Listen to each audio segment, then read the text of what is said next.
मेरे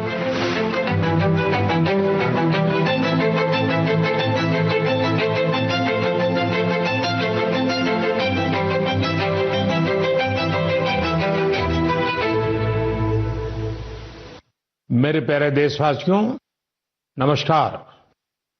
मन की बात में आप सबका स्वागत है, अभिनंदन है। आप सब इस समय योग की ऊर्जा और अंतर्राष्ट्रीय योग दिवस की स्मृतियों से भरे होंगे। इस बार भी 21 जून को देश दुनिया के करोड़ों लोगों ने अंतर्राष्ट्रीय योग दिवस में हिस्सा लिया। आपको याद है, 10 साल पहले इसका प्रारंभ हुआ और 10 साल में ये सिलसिला हर साल पहले से भी ज्यादा भव्य बनता जा रहा है।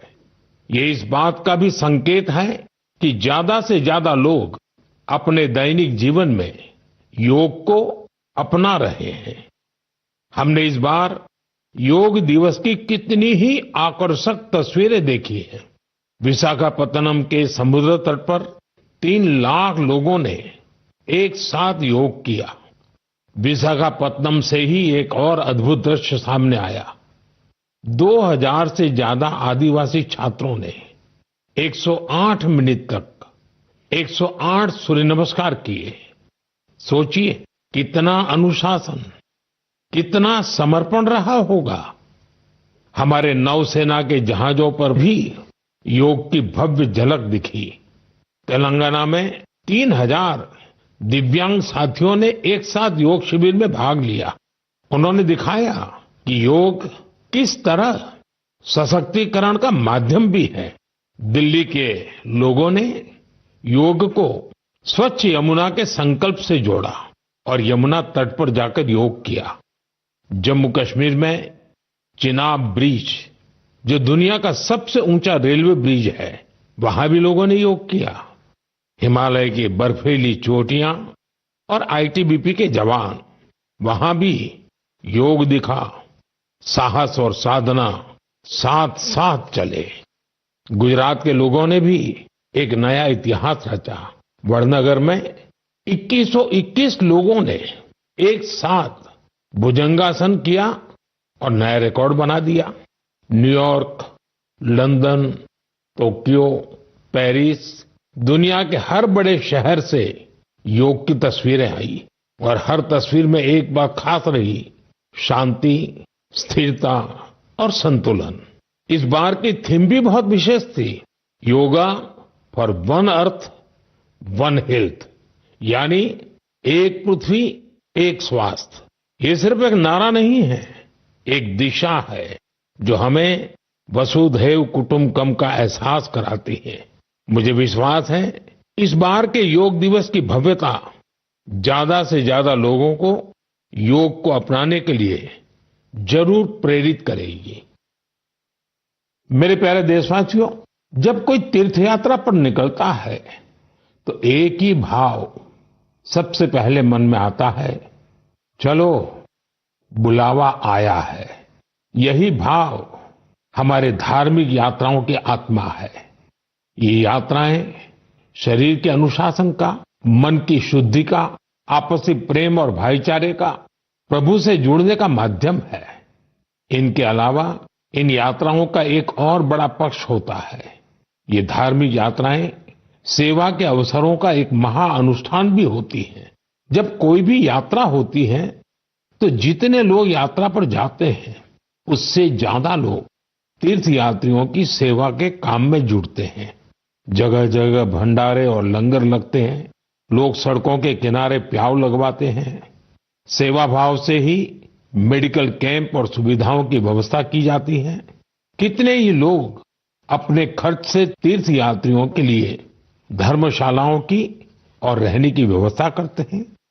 साथियों, लंबे समय के बाद कैलाश मानसरोवर यात्रा का फिर से शुभारंभ हुआ है। कैलाश मानसरोवर यानी भगवान शिव का धाम। हिंदू, बौद्ध, जैन हर परंपरा में कैलाश को श्रद्धा और भक्ति का केंद्र माना गया है। साथियों, 3 जुलाई से पवित्र अमरनाथ यात्रा शुरू होने जा रही है और सावन का पवित्र महीना भी कुछ ही दिन दूर है। अभी कुछ दिन पहले हमने भगवान जगन्नाथ जी की रथ यात्रा भी देखी है। ओडिशा हो, गुजरात हो या देश का कोई और कोना, लाखों श्रद्धालु इस यात्रा में शामिल होते हैं। उत्तर से दक्षिण, पूरब से पश्चिम, ये यात्राएं एक भारत श्रेष्ठ भारत के भाव का प्रतिबिंब है। जब हम श्रद्धा भाव से, पूरे समर्पण से और पूरे अनुशासन से अपनी धार्मिक यात्रा संपन्न करते हैं तो उसका फल भी मिलता है। मैं यात्राओं पर जा रहे सभी सौभाग्यशाली श्रद्धालुओं को अपनी शुभकामनाएं देता हूं। जो लोग सेवा भावना से इन यात्राओं को सफल और सुरक्षित बनाने में जुटे हैं, उन्हें भी साधुवाद देता हूं। मेरे प्यारे देशवासियों, अब मैं आपको देश की 2 ऐसी उपलब्धियों के बारे में बताना चाहता हूं जो आपको गर्व से भर देंगी। इन उपलब्धियों की चर्चा वैश्विक संस्थाएं कर रही हैं। WHO यानी विश्व स्वास्थ्य संगठन और ILO यानी इंटरनेशनल लेबर ऑर्गेनाइजेशन ने देश की इन उपलब्धियों की भरपूर सराहना की है। पहली उपलब्धि तो हमारे स्वास्थ्य से जुड़ी है। आप में से बहुत से लोगों ने आंखों की एक बीमारी के बारे में सुना होगा, ट्रैकोमा। ये बीमारी बैक्टीरिया से फैलती है। एक समय था जब ये बीमारी देश के कई हिस्सों में आम थी। ध्यान नहीं दिया जाए तो इस बीमारी से धीरे धीरे आंखों की रोशनी तक चली जाती थी। हमने संकल्प लिया कि ट्रैकोमा को जड़ से खत्म करेंगे और मुझे आपको ये बताते हुए बहुत खुशी है कि विश्व स्वास्थ्य संगठन यानी WHO ने भारत को ट्रैकोमा फ्री घोषित कर दिया है। अब भारत ट्रैकोमा मुक्त देश बन चुका है। ये उन लाखों लोगों की मेहनत का फल है जिन्होंने बिना थके, बिना रुके इस बीमारी से लड़ाई लड़ी। ये सफलता हमारे हेल्थ वर्कर्स की है। स्वच्छ भारत अभियान से भी इसे मिटाने में बड़ी मदद मिली। जल जीवन मिशन का भी इस सफलता में बड़ा योगदान रहा। आज जब घर घर नल से साफ पानी पहुंच रहा है तो ऐसी बीमारियों का खतरा कम हो गया है। विश्व स्वास्थ्य संगठन WHO ने भी इस बात की सराहना की है कि भारत ने बीमारी से निपटने के साथ साथ उसके मूल कारणों को भी दूर किया है। साथियों, आज भारत में ज्यादातर आबादी किसी न किसी सोशल प्रोटेक्शन बेनिफिट का फायदा उठा रही है और अभी हाल ही में इंटरनेशनल लेबर ऑर्गेनाइजेशन ILO की बड़ी अहम रिपोर्ट आई है। इस रिपोर्ट में कहा गया है कि भारत की 64%, 64% से ज्यादा आबादी को अब कोई न कोई सोशल प्रोटेक्शन बेनिफिट जरूर मिल रहा है। सामाजिक सुरक्षा ये दुनिया की सबसे बड़ी कवरेज में से एक है। आज देश के लगभग 95 करोड़ 95 करोड़ लोग किसी न किसी सोशल सिक्योरिटी योजना का लाभ पा रहे हैं, जबकि 2015 तक 25 करोड़ से भी कम लोगों तक सरकारी योजनाएं पहुंच पाती थी। साथियों, भारत में स्वास्थ्य से लेकर सामाजिक सुरक्षा तक हर क्षेत्र में देश सैचुरेशन की भावना से आगे बढ़ रहा है। ये सामाजिक न्याय की भी उत्तम तस्वीर है। इन सफलताओं ने एक विश्वास जगाया है कि आने वाला समय और बेहतर होगा। हर कदम पर भारत और भी सशक्त होगा। मेरे प्यारे देशवासियों, जन भागीदारी की शक्ति से बड़े बड़े संकटों का मुकाबला किया जा सकता है। मैं आपको एक ऑडियो सुनाता हूं।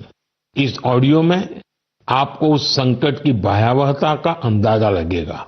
वो संकट कितना बड़ा था, पहले वो सुनिए, समझिए। आखिर ये जो जुल्म हुआ 2 साल तक, जुल्म तो 5-7 साल से शुरू हो गया था, मगर वो शिखर पर पहुंच गया है 2 साल में, जब इमरजेंसी लोगों पर ठोक दी और अमानुषी बर्ताव लोगों के साथ किया गया।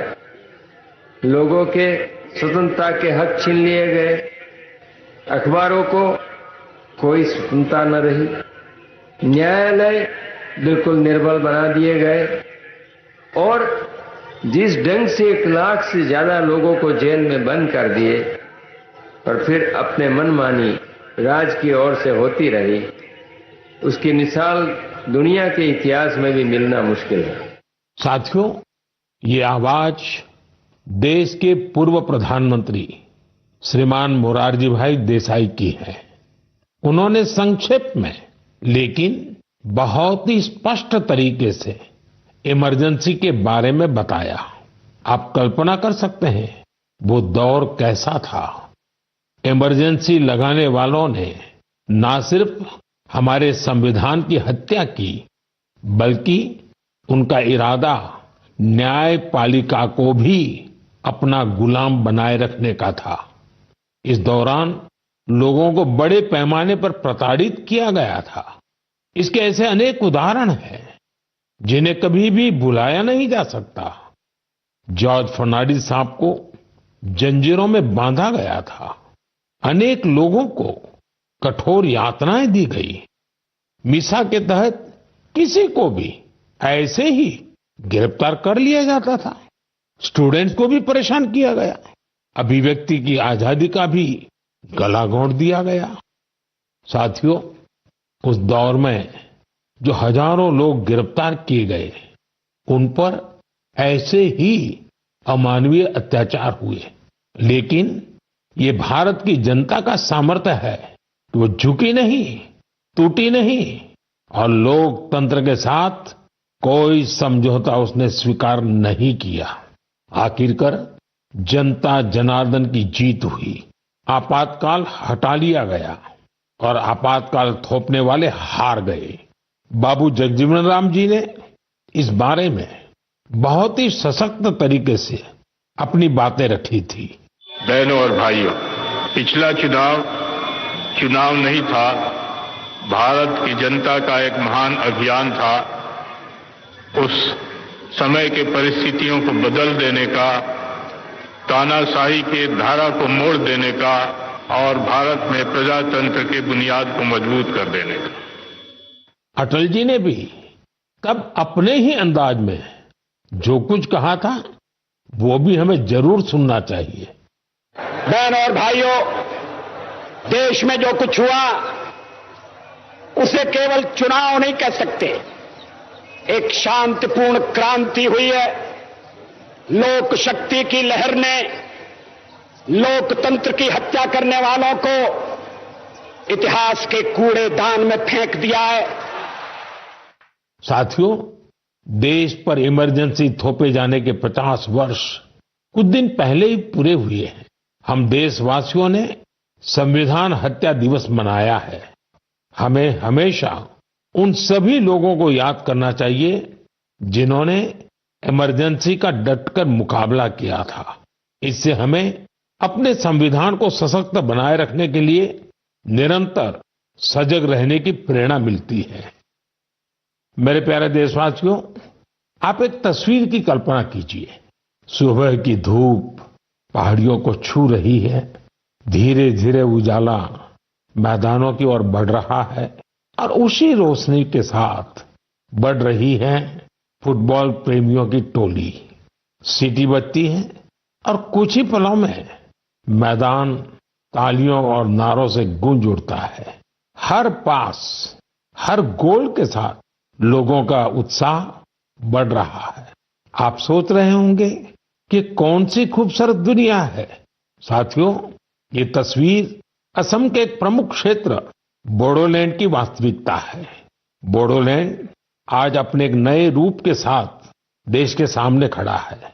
यहाँ के युवाओं में जो ऊर्जा है, जो आत्मविश्वास है, वो फुटबॉल के मैदान में सबसे ज्यादा दिखता है। बोडो टेरिटोरियल एरिया में बोडोलैंड कैंप कप का आयोजन हो रहा है। ये सिर्फ एक टूर्नामेंट नहीं है, ये एकता और उम्मीद का उत्सव बन गया है। 3,700 से ज्यादा टीमें, करीब 70,000 खिलाड़ी और उनमें भी बड़ी संख्या में हमारी बेटियों की भागीदारी। ये आंकड़े बोडोलैंड में बड़े बदलाव की गाथा सुना रहे हैं। बोडोलैंड अब देश के खेल नक्शे पर, स्पोर्ट्स के मैप पर अपनी चमक और बढ़ा रहा है। साथियों, एक समय था जब संघर्ष ही यहाँ की पहचान थी। तब यहाँ के युवाओं के लिए रास्ते सीमित थे, लेकिन आज उनकी आंखों में नए सपने हैं और दिलों में आत्मनिर्भरता का हौसला है। यहाँ से निकले फुटबॉल खिलाड़ी अब बड़े स्तर पर अपनी पहचान बना रहे हैं। हालीचरण नार्जारी, दुर्गा बोरो, अपूर्वा नार्जारी, मनबीर बसुमतारी, ये सिर्फ फुटबॉल खिलाड़ियों के नाम नहीं है, ये उस नई पीढ़ी की पहचान है जिन्होंने बोडोलैंड को मैदान से राष्ट्रीय मंच तक पहुंचाया। इनमें से कई ने सीमित संसाधनों में अभ्यास किया, कई ने कठिन परिस्थितियों में अपने रास्ते बनाए और आज इनका नाम लेकर देश के कितने ही नन्हे बच्चे अपने सपनों की शुरुआत करते हैं। साथियों, अगर हमें अपने सामर्थ्य का विस्तार करना है तो सबसे पहले हमें अपनी फिटनेस और वेलबीइंग पर ध्यान देना होगा। वैसे साथियों, फिटनेस के लिए, ओबेसिटी कम करने के लिए मेरा एक सुझाव आपको याद है ना? खाने में 10% तेल कम करो, मोटापा घटाओ। जब आप फिट होंगे तो जीवन में और ज्यादा सुपर हिट होंगे। मेरे प्यारे देशवासियों, हमारा भारत जिस तरह अपनी क्षेत्रीय, भाषाई और सांस्कृतिक विविधता के लिए जाना जाता है, उसी तरह कला, शिल्प और कौशल की विविधता भी हमारे देश की एक बड़ी खूबी है। आप जिस क्षेत्र में जाएंगे, वहां की कुछ न कुछ खास और लोकल चीज के बारे में आपको पता चलेगा। हम अक्सर मन की बात में देश के ऐसे यूनिक प्रोडक्ट्स के बारे में बात करते हैं। ऐसा ही एक प्रोडक्ट है मेघालय का एरी सिल्क। इसे कुछ दिन पहले ही जीआई टैग मिला है। एरी सिल्क मेघालय के लिए एक धरोहर की तरह है। यहाँ की जनजातियों ने, खासकर खासी समाज के लोगों ने पीढ़ियों से इसे सहेजा भी है और अपने कौशल से समृद्ध भी किया है। इस सिल्क की कई ऐसी खूबियां हैं जो इसे बाकी फैब्रिक से अलग बनाती है। इसकी सबसे खास बात है इसे बनाने का तरीका। इस सिल्क को जो रेशम के कीड़े बनाते हैं, उसे हासिल करने के लिए कीड़ों को मारा नहीं जाता है, इसलिए इसे अहिंसा सिल्क भी कहते हैं। आजकल दुनिया में ऐसे प्रोडक्ट्स की डिमांड तेजी से बढ़ रही है जिनमें हिंसा न हो और प्रकृति पर उनका कोई दुष्प्रभाव न पड़े। इसलिए मेघालय का एरी सिल्क ग्लोबल मार्केट के लिए एक परफेक्ट प्रोडक्ट है। इसकी एक और खास बात है, ये सिल्क सर्दी में गर्म करता है और गर्मियों में ठंडक देता है। इसकी एक खूबी इसे ज्यादातर जगहों के लिए अनुकूल बना देती है। मेघालय की महिलाएं अब सेल्फ हेल्प ग्रुप के जरिए अपनी इस धरोहर को और बड़े स्केल पर आगे बढ़ा रही हैं। मैं मेघालय के लोगों को एरी सिल्क को जीआई टैग मिलने पर बधाई देता हूं। मैं आप सबसे भी अपील करूंगा, आप भी एरी सिल्क से बने कपड़ों को जरूर ट्राई करें। और हाँ, khadi, handloom, handicraft, vocal for local, इन्हें भी आपको हमेशा याद रखना है।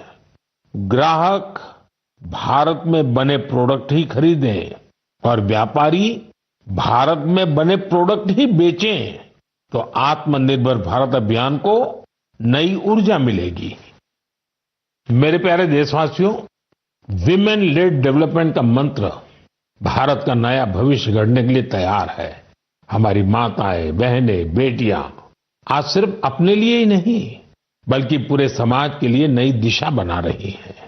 आप तेलंगाना के भद्राचलम की महिलाओं की सफलता के बारे में जानेंगे तो आपको भी अच्छा लगेगा। ये महिलाएं कभी खेतों में मजदूरी करती थी, रोजी रोटी के लिए दिन भर मेहनत करती थी। आज वही महिलाएं मिलेट्स, श्री अन्न से बिस्किट बना रही हैं। भद्रादी मिलेट मैजिक नाम से ये बिस्किट हैदराबाद से लंदन तक जा रहे हैं। भद्राचलम की इन महिलाओं ने सेल्फ हेल्प ग्रुप से जुड़कर ट्रेनिंग ली। साथियों, इन महिलाओं ने एक और सराहनीय काम किया है। इन्होंने गिरी सैनिटरी पैड्स बनाना शुरू किया। सिर्फ 3 महीने में 40,000 पैड्स तैयार किए और उन्हें स्कूलों और आसपास के ऑफिसों में पहुंचाया, वो भी बहुत ही सस्ती कीमत पर। साथियों, कर्नाटका के कलबुर्गी की महिलाओं की उपलब्धि भी बेहतरीन है। इन्होंने ज्वार की रोटी को एक ब्रांड बना दिया है। इन्होंने जो कोऑपरेटिव बनाई है उसमें हर रोज 3,000 से ज्यादा रोटियां बन रही है। इन रोटियों की खुशबू अब सिर्फ गांव तक सीमित नहीं है। बेंगलुरु में स्पेशल काउंटर खुल चुका है। ऑनलाइन फूड प्लेटफॉर्म पर ऑर्डर आ रहे हैं। कलबुर्गी की रोटी अब बड़े शहरों के किचन तक पहुंच रही है। इसका बहुत शानदार असर इन महिलाओं पर पड़ा है। उनकी आय बढ़ रही है। साथियों, अलग अलग राज्यों की इन गाथाओं में अलग अलग चेहरे हैं, लेकिन उनकी चमक एक जैसी है। ये चमक है आत्मविश्वास की, आत्मनिर्भरता की। ऐसा ही एक चेहरा है मध्य प्रदेश की सुमा उइके। सुमा जी का प्रयास बहुत सराहनीय है। उन्होंने बालाघाट जिले के कटंगी ब्लॉक में सेल्फ हेल्प ग्रुप से जुड़कर मशरूम की खेती और पशुपालन की ट्रेनिंग ली। इससे उन्हें आत्मनिर्भरता की राह मिल गई। सुमा उइके की आय बढ़ी तो उन्होंने अपने काम का विस्तार भी किया। छोटे से प्रयास से शुरू हुआ ये सफर अब दीदी कैंटीन और थर्मल थेरेपी सेंटर तक पहुंच चुका है। देश के कोने कोने में ऐसी ही अनगिनत महिलाएं अपना और देश का भाग्य बदल रही हैं। मेरे प्यारे देशवासियों, पिछले दिनों मुझे वियतनाम के बहुत से लोगों ने विभिन्न माध्यमों से अपने संदेश भेजे। इन संदेशों की हर पंक्ति में श्रद्धा थी, आत्मीयता थी। उनकी भावनाएं मन को छूने वाली थी। वो लोग भगवान बुद्ध के पवित्र अवशेषों, रेलिक्स के दर्शन कराने के लिए भारत के प्रति अपना आभार प्रकट कर रहे थे। उनके शब्दों में जो भाव थे वो किसी औपचारिक धन्यवाद से बढ़कर थे। साथियों, मूल रूप से भगवान बुद्ध के इन पवित्र अवशेषों की खोज आंध्र प्रदेश में पालनाडु जिले के नागार्जुन कोंडा में हुई थी। इस जगह का बौद्ध धर्म से गहरा नाता रहा है। कहा जाता है कि कभी इस स्थान पर श्रीलंका और चीन सहित दूर दूर के लोग आते थे।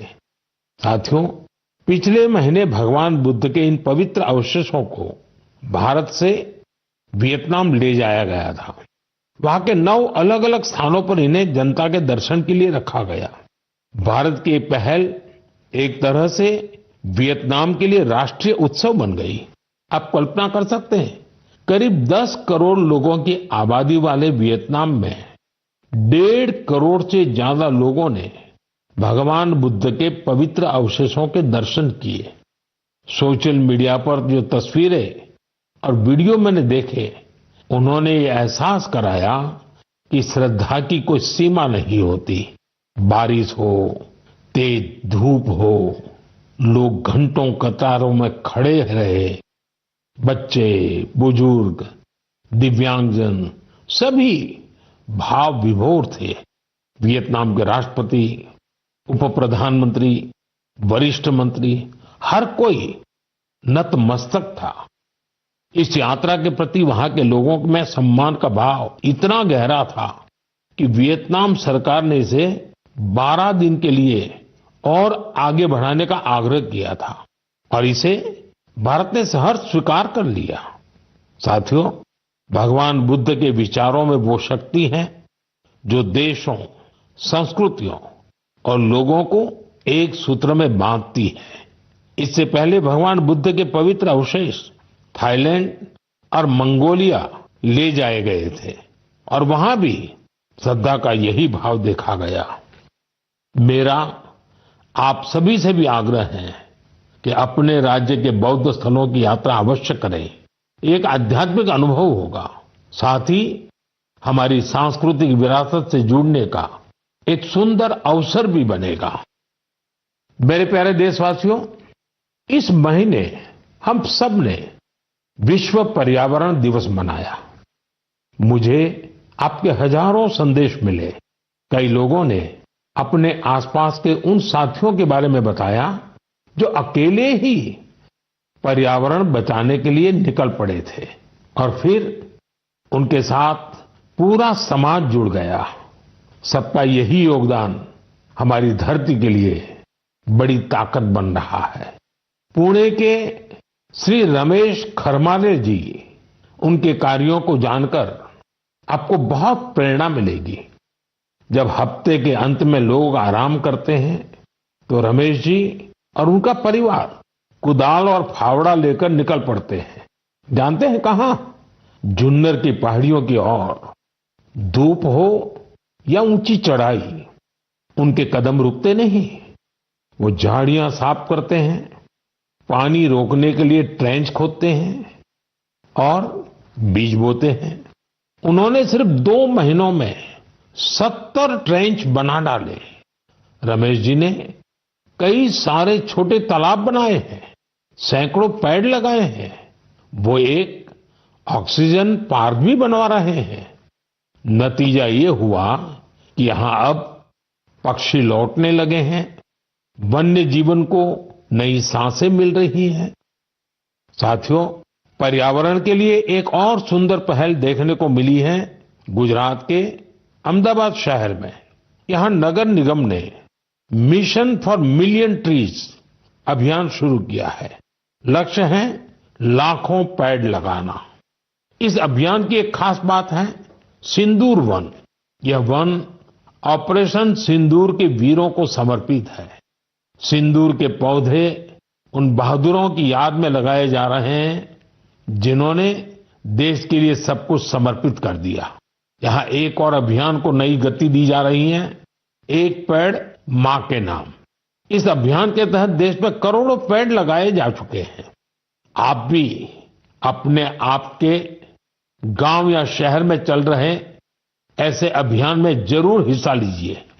पेड़ लगाइए, पानी बचाइए, धरती की सेवा कीजिए, क्योंकि जब हम प्रकृति को बचाते हैं तो असल में हम अपनी आने वाली पीढ़ियों को सुरक्षित करते हैं। साथियों, महाराष्ट्र के एक गांव ने भी बड़ी शानदार मिसाल पेश की है। छत्रपति संभाजीनगर जिले की ग्राम पंचायत है पाटोदा। ये कार्बन न्यूट्रल गांव पंचायत है। इस गांव में कोई अपने घर के बाहर कचरा नहीं फेंकता। हर घर से कचरा इकट्ठा करने की पूरी व्यवस्था है। यहां गंदे पानी का ट्रीटमेंट भी होता है। बिना साफ किए कोई पानी नदी में नहीं जाता। यहां उपलों से अंतिम संस्कार होता है और उस राख से दिवंगत के नाम पर पौधा लगाया जाता है। इस गांव में साफ सफाई भी देखते ही बनती है। छोटी छोटी आदतें जब सामूहिक संकल्प बन जाती हैं तो बड़ा बदलाव तय हो जाता है। मेरे प्यारे साथियों, इस समय सबकी निगाहें इंटरनेशनल स्पेस सेंटर पर भी है। भारत ने एक नया इतिहास रचा है। मेरी कल ग्रुप कैप्टन शुभांशु शुक्ला से बात भी हुई है। आपने भी शुभांशु से मेरी बातचीत को जरूर सुना होगा। अभी शुभांशु को कुछ और दिन इंटरनेशनल स्पेस सेंटर रहना है। हम मिशंस के बारे में और बातें करेंगे। लेकिन मन की बात के अगले एपिसोड में अब समय है इस एपिसोड में आपसे विदा लेने का। लेकिन साथियों, जाते जाते मैं आपको एक खास दिन की याद दिलाना चाहता हूं। 1 जुलाई, परसों, यानी 1 जुलाई को हम 2 बेहद महत्वपूर्ण प्रोफेशंस का सम्मान करते हैं, डॉक्टर्स और सीए। ये दोनों ही समाज के ऐसे स्तंभ हैं जो हमारी जिंदगी को बेहतर बनाते हैं। डॉक्टर हमारे स्वास्थ्य के रक्षक हैं और सीए, चार्टर्ड अकाउंटेंट, आर्थिक जीवन के मार्गदर्शक हैं। मेरी सभी डॉक्टर्स और चार्टर्ड अकाउंटेंट्स को ढेर सारी शुभकामनाएं। साथियों, आपके सुझावों का मुझे हमेशा इंतजार रहता है। मन की बात का अगला एपिसोड आपके इन्हीं सुझावों से और समृद्ध होगा। फिर मुलाकात होगी नई बातों के साथ, नई प्रेरणाओं के साथ, देशवासियों की नई उपलब्धियों के साथ। बहुत बहुत धन्यवाद।